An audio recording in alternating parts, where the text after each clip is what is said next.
Welcome back to the Bites and Bites podcast, everyone. I am your host, Kristin Demoranville. Today's episode is part one of a two-part series featuring two incredible guests that you might recognize from previous episodes, Andrew Rose and Dr. Darin Detwiler. We have a bit of a recap of a panel we did together in Cyber Montreal conference this past October. Then we'll be talking about the fragility of our food systems, the critical role of cybersecurity, and what's at stake if we don't act now. It's a very sobering yet inspiring conversation, so let's get into it. Well, welcome back, everybody. We have some returning guests, but we're also going to talk about a panel that we all recently did together in Montreal. And this is going to be kind of a continuation of that and a little bit for those who missed it if you weren't at the InCyber conference in Montreal. Darin and Andrew, thank you for being here. We're going to start with quick introductions because I'm sure everybody needs to remember who you are. So tell me how you help people and why that matters to society. Andrew, you can start. Sure. I am Andrew Rose. I am an advisor with the BIO-ISAC. I represent the bioagriculture work group there. How we help people is basically to try to ensure they have food that they can eat in a reliable, consistent manner. Who we help are the agricultural community and bringing awareness, mitigation, response to cyber and related threats that they may encounter. My role in that is understanding what those threats may be and putting tabletop and field exercises on. And I have a particular fascination with agriculture for many reasons. Darin? I am a food safety professor and author and advocate, and I help in the areas of awareness, allies, advocacy, and even activism. And specifically, I help people who work in food safety for major corporations where they say, well, we never talk about food safety and I can't get in the conversation around food safety. And I say, well, when they're talking about reducing waste and improving upon inefficiencies and maximizing profits and that kind of stuff, that's where you can talk about food safety when you look at it that way. And, when you look at the idea of brand reputation and a corporate mission statement, how does food safety relate to that? How do all these different things relate to that? So I basically help people. Well, I listen and then I help them reframe the conversation. Yes, thank you both. And in tradition, since we already know what your favorite food and favorite food memories are based on previous episodes, what is your current food, your favorite food or favorite food fixation, and your present or recent food memory? Andrew, why don't you go ahead first? Sure, I'll happy to take that one as well. And that would have to be pancakes. Every year for my birthday, we get to choose, well, all of us get to choose which restaurant we go to. And mine is always IHOP because you're always going to get a good pancake at IHOP. And when I was up in Montreal on the way back, I stopped at a little town called Grafton, Vermont. And I got a little thing of maple syrup. So I'm going to sneak that into IHOP next time I go in there and have those pancakes with IHOP syrup on it. But that's not a recent memory. That's just more my obsession at this point in time. My recent memory, it goes back to Montreal as well. Before I got up there, a friend of mine had done some consulting work for a company that sold Montreal bagels in the United States. I asked her, I said, well, what is a Montreal bagel? I went to high school in North Jersey, and we have a certain standard for bagels that we appreciate. And we look scornfully upon anyone else in any other state that tries to sell something called a bagel. So this Montreal bagel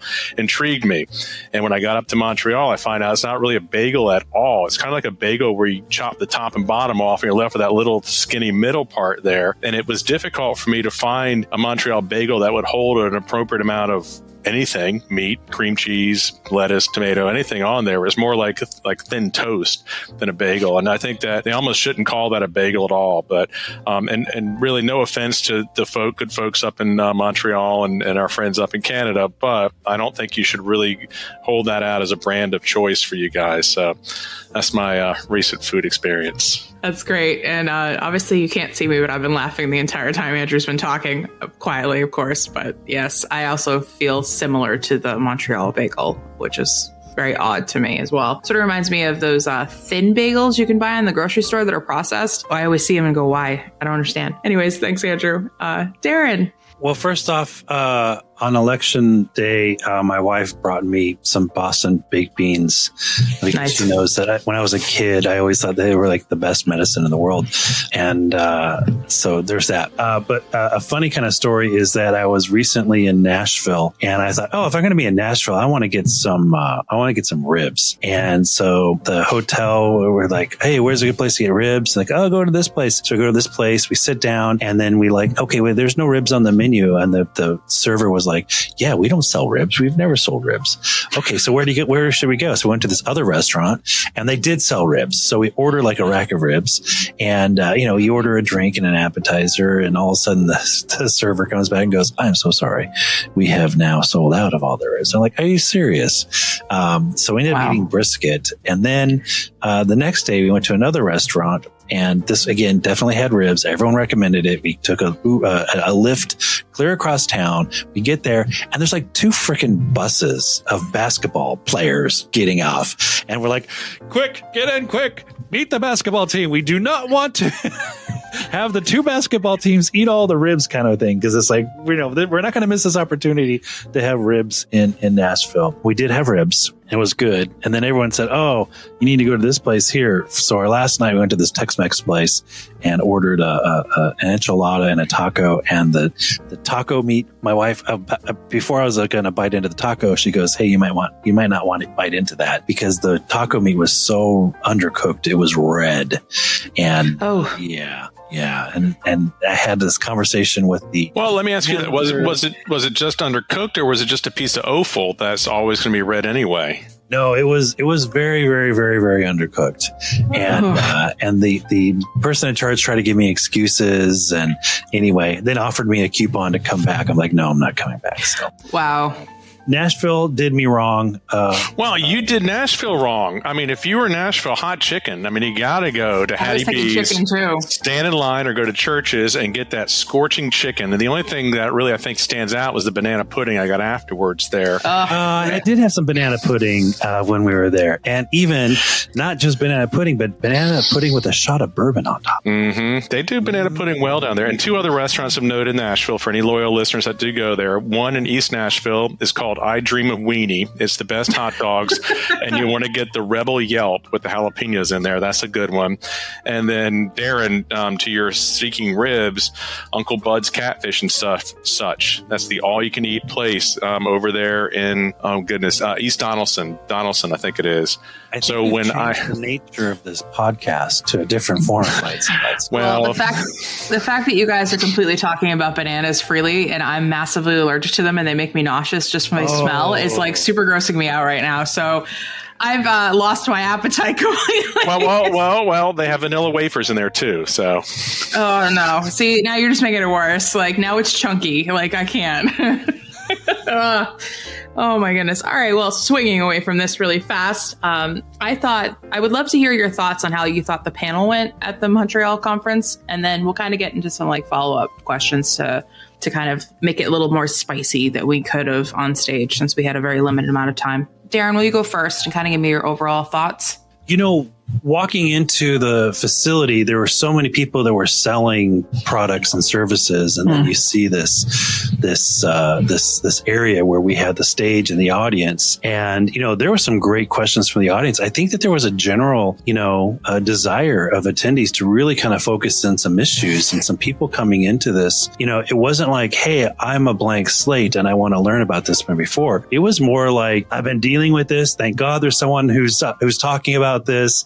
Because everyone I talk to, it's like hitting a brick wall. And now I'm going to talk to these folks about these issues and how does this apply to this? And what's an example of that? And I think it kind of goes back to what I said in terms of the conversation I had earlier this morning. When people have a hard time talking with the people above them about, like, let's say food safety, many times there's a disconnect between the people who make the purchase decisions and the executive decisions when it go down a road, especially when you're looking at the idea of cybersecurity, right? And the people who are literally dealing dealing with the using of the tools and resources and dealing with the day in and day out issues around resiliency. And I think that there's a bit of an opportunity when we had this conversation there to be like, okay, what are the messages that we can help impart to these people who then are going to take what they learned from our panel to the next level wherever they work in terms of, okay, we need to consider this. We need to talk about it in terms of these terms. That was my biggest takeaway. Was it was an audience that was receptive to how can we strengthen not just, cybersecurity resilience, but our conversation with cybersecurity resilience to the people above us. And it wasn't like a one shining moment. It was like every kind of experience from our panel was along that lines of we're talking to the people who are going to be the change agents within their within their company, within their corporate sector, whatever. Mm-hmm, mm-hmm. Yeah, I saw the crowd really absorbing and thinking. I don't know how beyond that I can explain it. It was really good to see. I think we got a few laughs and a few aha moments and a few,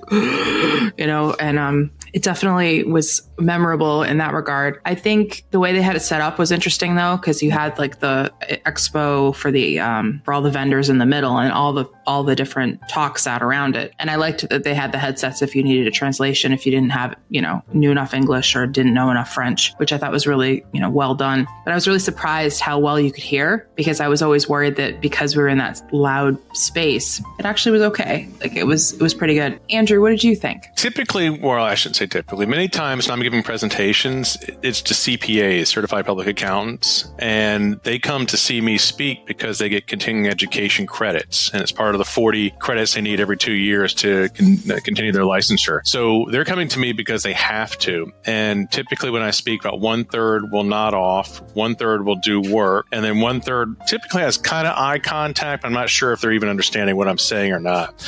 This was a whole different audience. They were engaged. They made eye contact. They nodded at the appropriate times. They laughed when it was a good line, or they were serious when we had other lines too. I like that a lot. One thing that kind of stood out for me there too, I know being inside of a conference space with pipe and drape separating people and just, all the hard angles for sounds to echo off of and all, it was a good job and kind of keeping the music where it needed to be. I thought the food was a little bit better than average. We had to figure out where it was coming out of and make sure we positioned ourselves in a place where we got the full trays rather than the empty trays going back into the kitchen to get refilled. But I think that one day we positioned ourselves really well. They were just putting food in front of us left and right. And I had a lot of really good one-off conversations with people too, many of them because of your introduction. So I appreciate that as well. I mean, you're welcome. Fantastic people. And I've got several follow-ups I'm working on right now based on that. But good. I appreciate it. I also like the fact that it wasn't just the cyber community, commercial community, the government cyber communities were there. And I don't normally see that type of representation at events. Like every once in a while in the US, maybe there's an NSA person or something like that. But here they were full-fledged in uniform, ready, apparent, and wanted to talk. And you saw me, I made a beeline right to them. I'm like, government's here. Thank God. Let's tell them what's going on. I only ever see people like in public health service. And I noted it wasn't just like a recruiter or a marketing person. There were a lot of people with a lot of different ranks there with the Canadian cybersecurity force in uniform. That was something I noticed as well. I couldn't turn around at any of the social events without standing next to the Montreal or the Canadian Ministry of something or other. And every time I get introduced to somebody, it was the ministry of whatever this is I'm speaking to. And I hadn't had that happen in a long time. I mean, when I'm at the food events with Darin, for example, there tends to be a lot of FDA, USDA, FBI, Homeland Security for the US side. And I randomly run into a new FBI agent every time I'm there. This felt different. It felt more intimate and more intentional, which is for a cybersecurity conference really interesting because that's not normally how it goes. It's usually a lot more vendor heavy. And I realized that there were a lot of vendors there, but they weren't in your face. I didn't feel that. I didn't feel like there was a little, there were some gimmicky things like the guy in the pig costume, which I still don't know what he was doing. That was a little weird. My wife laughed at the photo I took with him. So I mean, Andrew made me take a photo with him. But no one had to make me do that. And loyal listeners out there, if any of you have IHOP coupons, I might have a copy of that picture for you. Oh, don't believe him. There was some good conference swag there too. There was. I really didn't pick any up because the pen. Yes, I do actually have that. Box. There was a bento box. Oh yeah, there was like a plastic, reusable bento box. I didn't see any of that, but then again, I kind of don't pick up swag anymore because I have so much of it. Usually, it's just the t-shirts if I'm going to pick them up because they squish in the suitcase really well. But generally, overarching, this was not a typical cybersecurity conference. So I want you to know that this was felt more elevated and more professional than some of the other ones. So I appreciate that you both were there, but sometimes I've got to feel like I didn't give you the full experience. So don't worry, you'll get it eventually.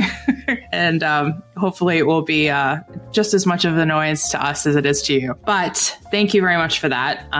I thought the panel went really well, though. Like, I was really pleasantly surprised. I was a little nervous about how we were going to be received because we were the only group talking about food and agriculture. As they spoke about critical infrastructures at the conference, nobody mentioned food or ag again, because that's not out of normal, but we definitely represented for our respected industries. And I do think that it brought up a lot of really interesting conversations, in the hallways. And I certainly had some weird interactions I didn't expect and some really amazing ones at the same time. Perhaps one thing to consider is that, food and agriculture, it's kind of like universal. We could be talking about sports, or there's so many things we could be talking about that it doesn't translate as well. Whereas, talking about food and agriculture, because that doesn't just impact people. If it doesn't impact them in terms of their specific job and their sector, it impacts them in terms of, their home, their families, their personal elements. So we could talk about language barriers, but we can talk about how, food is a unified type of a concern that everyone has. And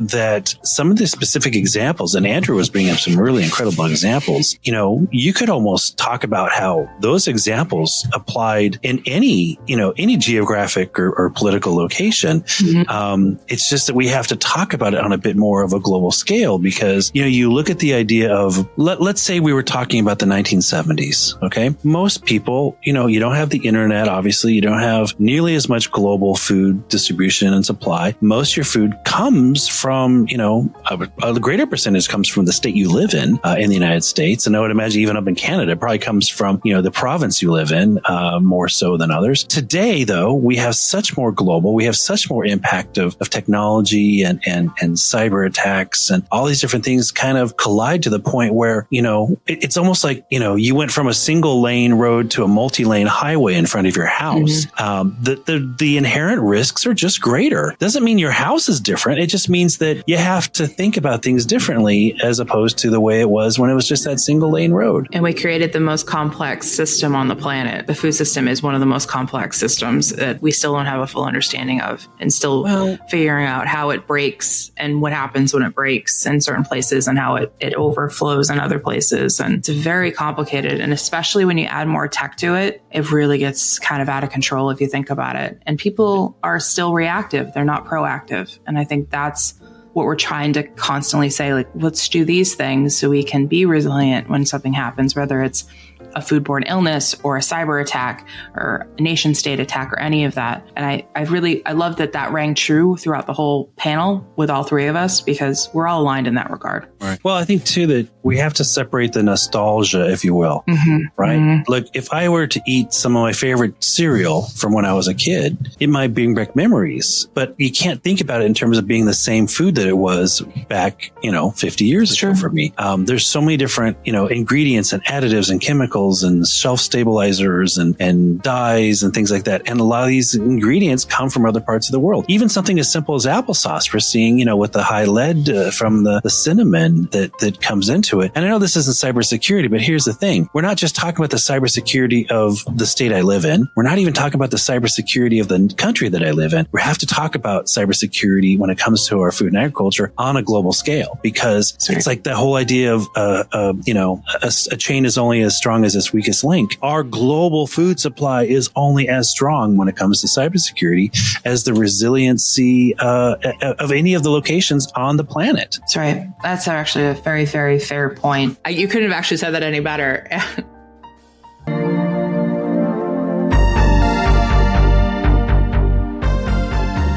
quick announcement, everyone. If you're interested in ICS OT cybersecurity, whether you're a student, an industry newcomer, or a seasoned pro, B-Sides ICS OT is the place to be. Join us on February 10th in Tampa, Florida for a day packed with practical learning, real connections, and insights into securing critical infrastructure. This event is designed for everyone, no matter where you are in your career. B-Sides events are known for bringing people together, and this is the first B-Sides focused on ICS OT security. And for all the women in OT and ICS cybersecurity, don't miss the Women in ICS Cybersecurity reception that evening. Ready to be part of something impactful? Visit bsidesics.org for tickets, speaking opportunities, and more. Also, if you were planning on attending S4 in Tampa, it's the day before. Wow. Check out the website and hopefully I'll see you there.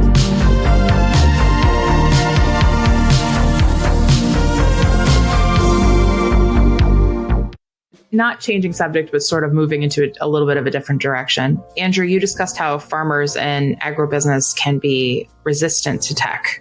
What are some ways that tech providers or the government or anybody who works in that space can help make cybersecurity more accessible and appealing to small and medium-sized farmers? The larger farmers are probably having that handled by their conglomerates, but what are we doing about, the farm down the street from any of us? Well, there's actually two parts to that question. One is the ag tech adaptation by farmers to begin with, and that's something that a lot of people need to understand. And it boils down to one simple question: how does this make the farmer more money? Not does they'd spend money to save money. How will this adoption of whatever this technology is make them more money behind the farm gate? Their margins are so narrow right now. As I mentioned in Montreal, most agriculture professionals and farmers get paid once a year. Everything they own is collateral for that paycheck, and it's dependent upon that crop they're growing right now. So they're rolling really heavy dice with usually it's a multi-generation. So they not only have their ongoing business and their families to support, they have the weight of all those generations before them that gave them that land to produce something on. So there's a huge psychological weight on that. So when you come along and say, hey, we need to give you a new bolus or a new ear tag or a new mesh system for your farm because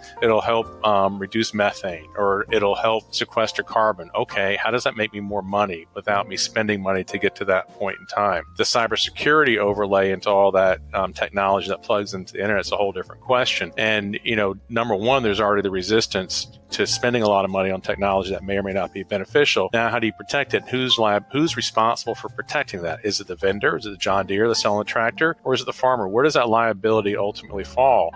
And I know it's a hot potato, but someone needs to figure that out because farmers, that's one more headache right now in an over-regulated environment with climatic impacts, geopolitical impacts. It's just one more thing that's just going to be on their shoulders. So I would love to see us adopt some sort of policy very similar to crop insurance that can give us some sort of backstop, some sort of reinsurance agent for the agricultural community in the event that these cyber attacks happen. I mean, that's just us sitting back and absorbing these blows. Again, you know me, I relate to CSGO a little bit more on the offensive side of things too. I think that we have, under our adversaries have obviously dominated the other attack surfaces other than kinetics, bullets and bombs. They're sabotage, espionage, cyber information warfare. They view those all as domains of warfare. We don't. And so we're then left to absorb these blows, pass the pain on to the farmers and business owners and others out there. Our cyber community is just under so much stress right now because they're constantly having to put fires out and stomping on moles rather than having the ability for us to slap back a little bit and get some breathing room there. But again, these are Andrew Rose's opinions, not the BIO-ISAC's opinions. No, understood. I just did a talk recently at an ICS conference, Industrial Control Security conference, and I had a gentleman stand up and said, unless it's regulated, I'm not putting security around my product. And everybody was really like, whoa, I can't believe he stood up and said that. But to me, he was being real. Why would he do that if he was not regulated to do that? So product security is a really complicated thing, ultimately. And that ties back into something you said before, too. One of the things that I spoke about when I was in Chicago on the future of the food supply chain was that a lot of companies these days do what I call chasing nines. They got 99.999% efficiency, and they're chasing that next 9 in there. And they're building these tech stacks on top of tech stacks. And for me, the more agile you become, the more fragile you become. All it takes is one little piece of that now falling apart, and the entire tech stack then collapses. And what is the point? What added benefit and efficiency is that really going to do? given how fragile the system is, complicated the system is in a complex world. Well, you look at CrowdStrike and Microsoft, right? That showed us that there was one pillar that everything was standing on. And as soon as that Jenga peg flew out, that was it. And we are one hairpin away from that at all times. I don't think people realize how fragile the system is. I don't want our adversaries to figure that out. You know what I mean? Like, that's not what we want. Because as soon as that happens, then we're in big trouble. And unfortunately, CrowdStrike and Microsoft showed that to us. And of course, it's got all of us going, bleh, but also at the same time, we've been saying this. So it's not an I told you so. It's a I didn't want to have to say that moment, you know. There's another angle of earlier this year, I was in San Francisco at Future Food Tech, and there was a great conversation around, you know, is it regulated, but also there's the economic side of things. When we look at the idea of venture, so much technology and software and resources, you look at the idea of investors. And the reality is that most investors, if that's where you're getting the funds for technology, whether it's transparency, traceability, digitization, and of course you can't talk about those three without talking about the idea of securing that information. They want a short return on investment. They want a short term, benefit to their investment. But we're talking about something that's really more long term. And how do you show that? I mean, how do you show that you didn't have a cyber attack? And it's one of those crazy scenarios where you're trying to justify something before it happens. And from the finance sector of things, it's hard to be proactive in that sense because you can't really put a dollar amount to it in terms of being proactive and investing into it. Now, after the fact, we can say, this breach ended up costing us $25 million. We'll have to pay that bill. But okay, how come it's so quick to say we'll have to pay that $25 million? But when you ask for $2 million to be proactive, well, how do we know that's really going to work? Darin, there's a simple answer. There's a simple answer to that. I mean, we're just following the path that the politicians have laid. I mean, most politicians are lawyers, so they're risk averse to begin with. They don't want to get ahead of a known issue that's going to explode on someone's watch until after it explodes. If they get ahead of it, they could be wrong. It could be used against them. If they wait for that explosion to happen, now they look like a hero. They pour buckets of money on it and they build regulations around it so it won't happen again. So they're incentivized on paying the price later on rather than, again, we're talking rational sentences here in an irrational world. I think the thing that's hard is watching security incidents are going to happen. It's not a if, it's a when thing. And over the long-term couple decades of my career, I have seen way too many that could have been averted. And it all comes down to how are you risk adverse or are you risk positive? Like, what are you going to do? And that's what bothers me about the food and ag industry. And I know I've talked about it with both of you offline and online, is how many people need to die or how bad does this need to get before people actually start taking a real look at this and dealing with the risk rather than, oh, something happened, so here's a ton of money and we're just going to fix the problem now. Why didn't we fix the problem before? It's so ridiculous. It's like the house is on fire, but yet we're still spraying more oil on it. Like, what are we doing? It's so stupid. Well, that's the bodies in the street kind of approach. The idea of, we didn't do anything because there was only one death and only 15 states impacted. It's like, okay, well, so then what's the threshold? How many states had to be impacted? How many businesses had to shut down? How many people had to die or to be in hospital for this to be of concern? Going back to that idea of that multi-generational, the person who owns the family and being responsible to their family, plot of land and the farmer that's there. We saw this during the pandemic, how many family farms, were impacted because, no one was going to the restaurants and buying all these different things. So now their onions had no place to go or their, whatever it was had no place to go. And we had to shift the business model, to adapt during that kind of situation. And did we learn any lesson from that? Because during that time, those were families that were essentially not making money at the end of the year. And if anything, they were waiting for, government assist programs to help them offset their costs. And with the promise of your profits will bounce back next year. You can't operate in that kind of a mode. And even though a business can have, an economic recovery after an incident, how many families wish that they could have a recovery and a do-over after they've been, ridiculously harmed because of certain failures? And again, it comes down to, I really like that notion of the idea of, is there incentivization to allow it to become a problem before you deal with it rather than being proactive? I want to hold out the hope that there are companies that are being proactive. Maybe it's because they've already been stung. Maybe it's because they've seen their competitors be stung. But we need to look at the idea of across the board, the idea of the entire sector, the entire commodity, not just the one brand or the one company will be impacted by not being as resilient as possible. We need some champion companies and some champion countries, I think. I think also reframing that question a little bit. I don't think anyone needs to die. I think all it's going to take, and you've heard me say it many times, if your kid goes 5 days without food, you're going to break a law. In 3 weeks without food, the government's going to fall. I mean, you're still technically going to have a pulse in your body. I mean, you'll be dying, you'll be starving, but it can happen so fast that there's no time to even rally around it. And once it stops, it's kind of hard to restart. You both we're talking around it, so let's just talk about it. We talked about it on the panel too, but the concept of doing nothing as a high cost.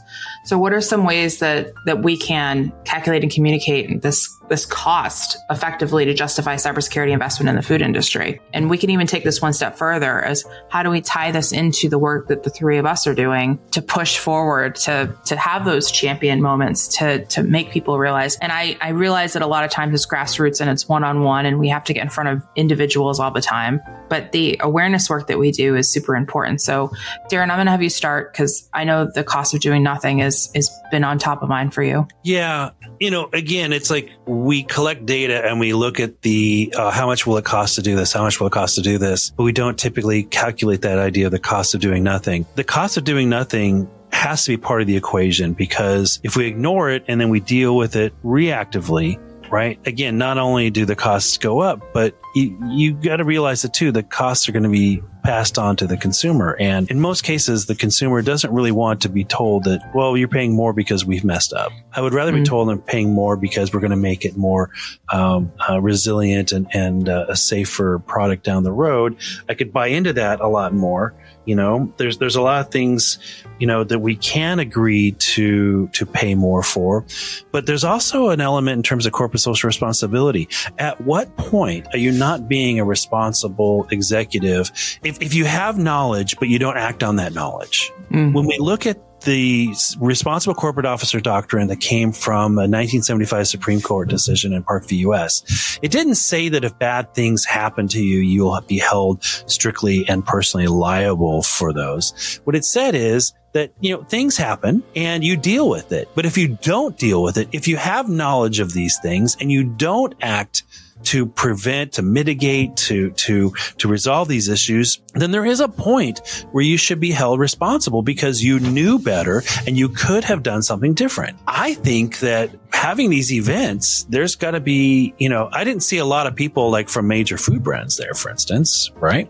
I mean, this wasn't really a food event, but imagine if it was really advertised as to, hey, if you're a corporate, executive for major food companies, you should be there. I know for a fact that there's people that they do gravitate to certain things, but they also avoid certain things because if they've been involved in this conversation for a long time, they can't have that kind of plausible deniability of, I just didn't know how bad it was. And as crazy and conspiratorial as that may sound, that is a bit of reality in terms of, well, we don't want to collect data on this because if we collect data, it could be held against us or it could be used to prove that we knew about the problem all along. I hear this over and over and over again. And I think the same thing can apply here in terms of cybersecurity. It already has. I mean, chief information security officers are being hauled into committee meetings in front of Congress and having to explain why something happened. It will happen with CrowdStrike and Microsoft. I think it's already started. I mean, Delta's suing them now. So there's a lot of accountability that has to be taken. And then it takes into account mental health because nobody wants to be a chief information security officer now because of this, because it's, your livelihood and other things are on the line. In terms of security, personnel that are in the food industry. They're great people. They're doing what they can. A lot of them didn't come out of food production. They came out of finance or healthcare. They're still learning the ropes, which I think is great that you're learning it on the job. But at the same time, you need to surround yourself with a community that knows. And I find that there's a lot of silos there. And that becomes difficult. Even me in my specialization, I sometimes can't get close to them either. So that's hard. And I hope that breaks eventually, that we can have more community in this space, because you could tell that the cyber community was quite interested in what we were talking about. There was definitely interest and excitement around it and good probing questions. But overarching, it's going to take, I think, quite a bit to get people to start switching their mindset and incorporating a more systems thinking approach to the world that they work in, because most people just do their job and go home. They don't care. But this is why I really love working with both of you and the teams that surround you, is because it's personal for all of us. We definitely take this into our lives in a different way, and we think about the people that are around us. And I'm really grateful that I know that group of people, because it gives me the fuel I need to keep moving. So I don't want this all to sound like doom and gloom. There's a lot of really good people doing work on the ground, and there's going to be even more of us coming down the pipeline as the generations catch on. Andrew, I want to give you a chance to comment on the concept of doing nothing as a high cost. Sure. I mean, and you also asked, what is it that's going to get us more allocations of cyber resources for the food and ag community? And that's pretty simple. It's an attack. It's a high profile JBS type of attack. Everyone will come running to us. All the agencies will come running to us. There will be opportunities for grants and other dollars to address things that happen. And, I'm not being facetious either. For a long time, agriculture and water fought for the bottom of the list of resources available, but some recent attacks in the water system have given them some more of the resources they really truly needed. So I'm glad that they're being paid attention to. But, simply put, unfortunately, it's going to take some devastation for folks to react to something like this. Right now, there are businesses in the United States that are going naked without cyber insurance because they can't afford it, because the questions are too onerous, because it's too expensive, doesn't pay out what it should pay out relative to what the cost is. So I don't know. What is the cost of doing nothing? We're going to find out, aren't we? Kristin, can I make a dark prediction here? Sure. Go for it. We'll get it on record right now. I want to preface this by saying that I hope I'm not accurate here. Within the next 5 years, there will be a cyber attack that impacts our food industry, and it'll be referred to as the 9/11 of cybersecurity. And we will see additions to our Department of Homeland Security. We will see perhaps our own new kind of like how we just added the Space Force. We'll have our own U.S. cybersecurity force. We will have federally created jobs, much like the TSA, but within the food industry because of cyber attacks. And it'll be thought of as this brand new awakening that we have to do something about. There'll be billions and billions of dollars allocated to this. This will be heralded as like you said, or like someone said, the corner piece of someone's political legacy for what they did in this and what we do going forward as a nation. And it'll be almost referred to as the TSA of the food industry. These people that work in those contexts, but it is very likely that something like this will happen. And why can't it happen? Looking at our political state right now, I don't see any reason why it's without of the scope of it happening within the next 5 years.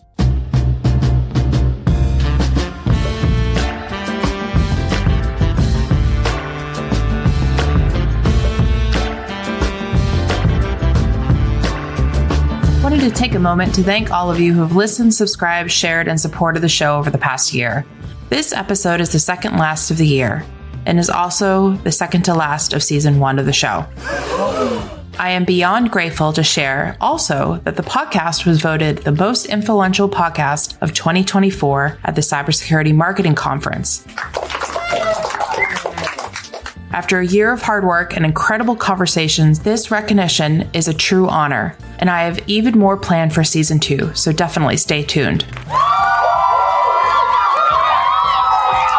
Before jumping back in, I wanted to inform you about an upcoming event, the Cyber Biosecurity Summit of 2025. BIO-ISAC and Johns Hopkins have joined forces to host the 2-day conference in Laurel, Maryland, February 25th and 26th, 2025. The summit will bring together biotechnology, biosecurity, and cybersecurity professionals to explore the intersection of these critical fields and strategies for building a safe, secure future. The call for speakers is now open. Please submit a proposal if you have any insights, research, and engaging interactive ideas to share. The link is in the show notes. And now, let's get back to our conversation.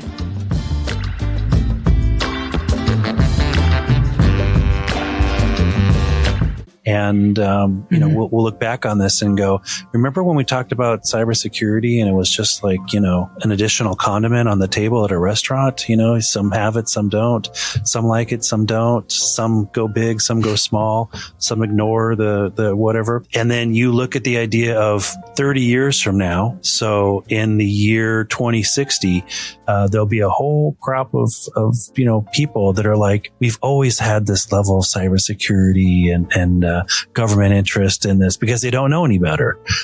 They don't realize how many people were literally like the three of us talking about these things back in the year 2024.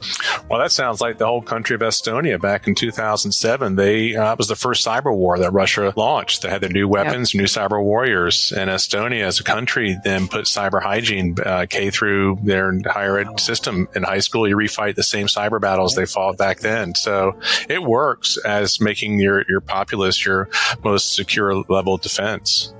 They actually have fantastic internet there too.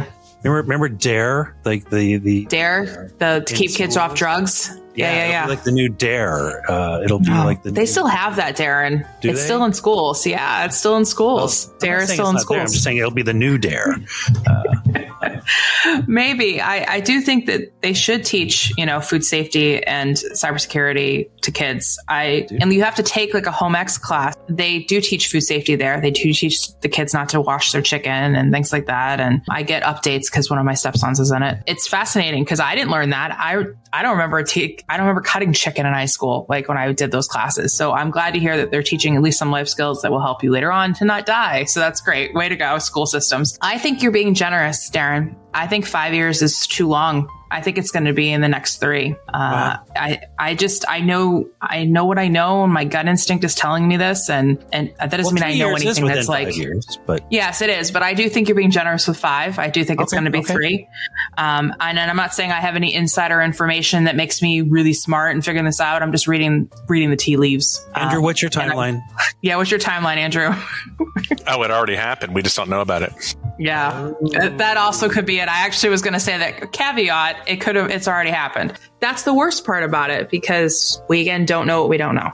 And there's a lot of that going on right now. I feel like every time I have a conversation with food production or ag, it's always, hey, we had this thing. What do you think? And I just go, whoa, hold on. You did what? What happened? And on the conservative end of things, when we hear about a recall, it's like the incident at the most soonest is 6 to 8 weeks old, if not older. Mm-hmm. Even with the recent thing with onions at McDonald's, those, we found out about it on that Tuesday after someone went and played cosplay with French fries at McDonald's. But you were talking about people who got sick early the month prior. So it's like, okay, the companies and the government knows about things, and then there's a timeline, and then the public knows about things. So Andrew, you're very likely correct in terms of the fact that something could have happened 4, 5, 6, 7, 8 weeks ago, and we just haven't heard about it as a populace yet. Yeah, it's scary stuff. But I will say on a positive, since we're being super gloomy and doomy right now, which is still realistic and everybody needs to hear it, I will say that certain events have triggered certain people to start stepping up and being more proactive. I have had the privilege of speaking to a few individuals over the last week or so, talking about how they're being more proactive. Nothing's wrong that they're aware of, but they really want to work on their security posture and their maturity in various different industries within the food sector and the food ag sector, which is really encouraging for me to hear that out of chaos usually comes some sense of peace and moving forward through it. So I do think that there are some people that are really doing the best that they can and trying to do that bit more. So that's good. We all like that. But collectively, as a group of humans, we need to step it up. Like we need to step it up bad. And I think that some people think that we're all these conspiracy theorists and that we're just these crazy people that say all this weird stuff like this on air and whatnot. No, we actually have legitimate documentation to prove this is happening. This is not something that's just we've made up and then we're writing a fantasy novel. We're touching on being more resilient as a theme, and we did talk about that quite a bit on the panel as well. So what advice would you give companies and individuals in the food sector about building resilience beyond just basic cybersecurity and food safety and any other things you want to talk about in those spaces? Andrew, you first. Well, that's a heavy lift right there. I guess I'll share what I shared in Chicago, that our adversaries, whether they're North Korea or Iran or China, and I don't know if Russia's going to be an adversary or ally now with our new administration, but regardless, they view us as their adversary. They view us as already being at war with them. They view the warfare, like I said, the domains are sabotage, espionage, information warfare, cyber, everything but kinetics like that. If it becomes a kinetic war, one of the first things our adversaries will want to do is blind us by taking out our GPS system. So for anyone out there in the food and ag supply chain, if you have drivers or you have trucks or vehicles that are on the road, make sure you got paper maps and make sure that the person who's driving the truck is under 30. They know how to use a paper map. That's just a good little bit of resiliency there. And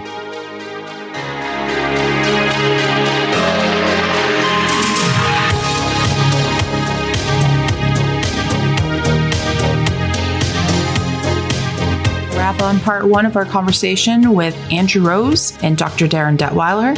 And thank you for joining us today. And a big thank you to Andrew and Darin for their invaluable insights, as always. Remember, this is just the beginning. Part 2 is coming soon, so stay tuned. If you joined this episode, please don't forget to like, comment, and share the show. Stay safe, stay curious, and we'll see you in the next one. Bye for now.